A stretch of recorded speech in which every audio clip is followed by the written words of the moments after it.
Greetings, everyone, and welcome into Baseball is 90% Math and the other half is Rules. I'm Spencer Cihak, and along with myself and Kayla O'Sullivan, we are going to be your guides through this 2020 MLB season and exactly what these rule changes have done to change the game. Now, a lot of these rule changes has really affected pitching and all the pitchers, but the first rule that has changed affects a whole team because in the regular season, you now get 26 players instead of 25. And that is huge. Just that one more position player. It has to be positioned. There's only a 13 pitcher max for each team, but just that one extra position player. I feel like this all kind of comes back to I know the Astros aren't exactly such a great team to talk about, but I feel like Marwin Gonzalez in 2017 really set the standard for that true utility player.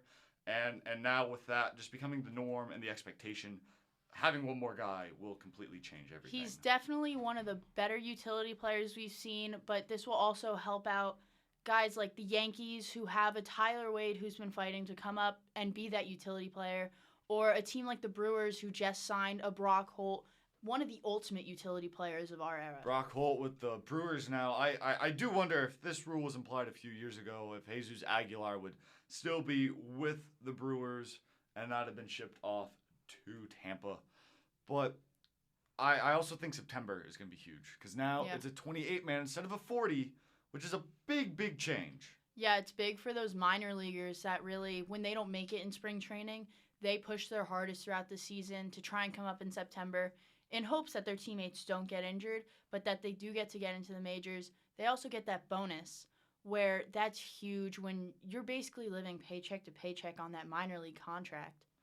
Yeah, and also from a team perspective, we've talked about Milwaukee earlier, but they once again, Craig Counsell, and then teams like Tampa Bay, Kevin Cash, they both they really like manipulating that 40-man bullpen, just really giving their starters kind of a rest, not pushing them too far, especially now that they've been winning a lot of games, just keeping pitching fresh and bringing in new arms.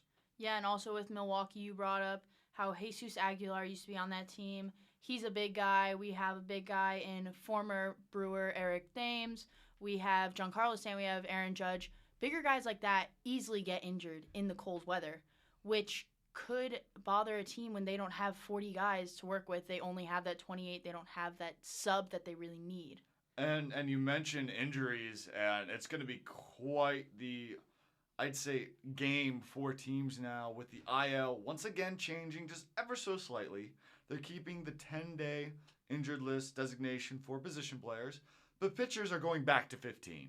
And like we said earlier, a lot of these rules are going at the pitchers, and this is where it starts. Now, this will personally help out the pitchers so that guys like Ohtani and Severino, who have never really been fully healthy, they get that time to get healthy, get back in shape. They don't have to end up getting a Tommy John surgery. But for teams, this might hurt. If you're big-name guys like Cole, Verlander, Kershaw, if they end up falling out, that could hurt a team when they're out for 15 days. You do mention Kershaw, and that honestly kind of it makes me smile a little bit, just because I always think back to some of his what's considered some of his best seasons and how he would always have back problems around August. Yeah. And he would kind of take 3 starts off and he'd be fine and ready to go for the playoffs. But it's that manipulation of it where I'm curious to see exactly what teams do. This still, I feel like 10 days for position players is crazy to me. It really should be a day-to-day type basis just because 10 games for a position player, I think it's worth more than just 3 starts. Yeah, especially like when you see a player's only out day to day, because then sometimes they are feeling better on a day and they're only 4 days into their 10-day IL. They should be able to get back into the game. They shouldn't have to sit around, get stiff, and then when they get back in, they're hurt again. Now the batters, though, they're going to have to come up with more of a game strategy during the games because they're going to be, at least the pitchers now, 3-batter minimum. Yeah, another rule that affects the pitchers is you can't bring in that lefty specialist, which you like to call, or most baseball fans like to call, the loogie. Oh, yes, the left-handed one-out guy. Now, it's really going to affect teams who like to use that strategy. And as someone who also likes to use strategy whenever I'm playing sports or watching sports, it's going to hurt the game a little bit.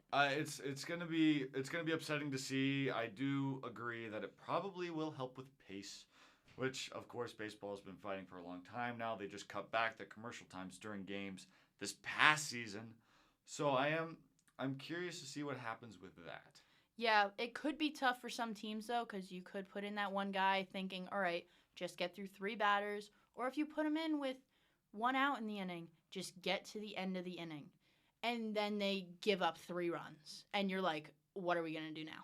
Now the only exception, of course, is injury, and like we talked about with the IL, I'm sure there will be some interesting injuries occasionally throughout the game. I don't think it's going to be something that's abused, of course. Some bruises that'll take him out for the inning. Stomach soreness, Yeah. I feel like is going to come up at least at one point. Just not feeling too well. And now the next thing here, and we talked about this a little bit earlier with the 26 and 28 man just rosters, is that position players who also pitch, like Yes. Shohei Ohtani and Michael Lorenzen of the Reds, they're going to need to get that designation. Lorenzen, they knew this rule was coming. He's set up, good to go. He did play in the outfield in September. He got his at-bats in, and he also pitches fantastically for the Reds. But Ohtani, having to deal with his Tommy John surgery last year, only got offensive time to play, so he will have to be designated as a pitcher, which means the Angels will now only have truly 12 pitchers to start out the season. Yeah, and someone like a Mike Trout in that lineup, it's definitely going to hurt him in the month of April because it's always nice to have that backup in Shohei Ohtani with his at-bats. And now, for almost the whole first month of baseball, you're not going to have that. It's going to be odd also just to see with a team so pitcher needy like the Angels, especially right now, just exactly how he works back from that. And overall, I think though that teams are going to be okay. I am curious though now that with the 6-run rule, position players can't come into pitch until their team is down or up by 6 runs or more. Guys like Russell Martin for the Dodgers last year, really good example. He came in, did the only thing Babe Ruth has done, which is hit a home run and collect a save in a game. I'm curious to see just exactly how teams will react. Yeah, it's definitely going to be interesting because they do like to put in their position players to pitch when they're down 4 runs. They don't want to waste their pitchers when there's such a large margin, but this will also force them to play the game, try and get back in the game.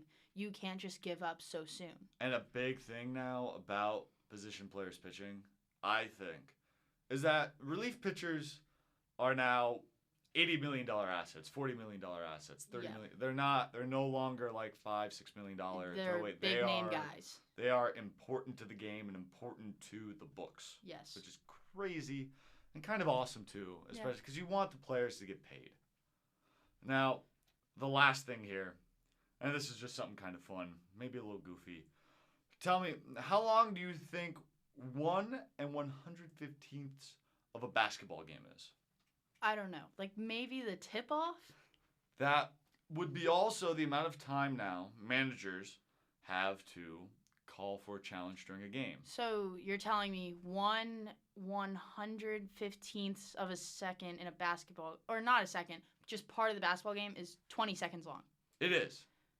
That is less than the shot clock that they get, and that's already going fast. It's definitely going to be a challenge. This was done, of course, before the whole Astros cheating scandal, but that cuts off the amount of time now the guy in the booth, knowing everything that's happening, just him being able to say, oh, by the way, this is happening too, really quick on the phone. I'm curious to see how that will change everything. Yeah, and plus you always see managers and coaches asking their players, like, what they think, should they make that challenge call. And it seems like they're standing there forever having this conversation before they even call to challenge. And it's going to take a lot away from that. But again, back to the pace of play, it'll add on to that, make the game a little shorter. And I have to say, with the pace of this podcast, we did pretty great. And with that, we're going to probably call it a close here. Make sure to listen in for our next episode, we're going to start kind of going into each team and exactly what these rules will do for them, where they'll help, where they'll hurt. But that's not until next time. Yeah, hopefully we'll get some more news on the Angels with Ohtani come April. And with that, this has been Baseball is 90% math, the other half is rules. Thanks, guys.